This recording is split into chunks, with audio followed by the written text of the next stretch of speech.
This is Druid Hill Classic, and we are moving Wilson in and separating the space between Teen Literacy and Druid Hill.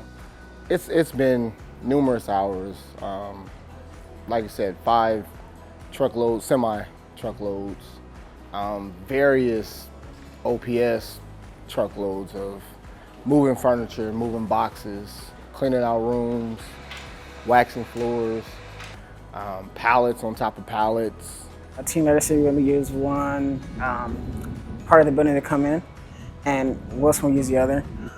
There really won't be a lot of interaction between the two schools, just lunch and then shared spaces. Close to 200, 300, probably 300 kids.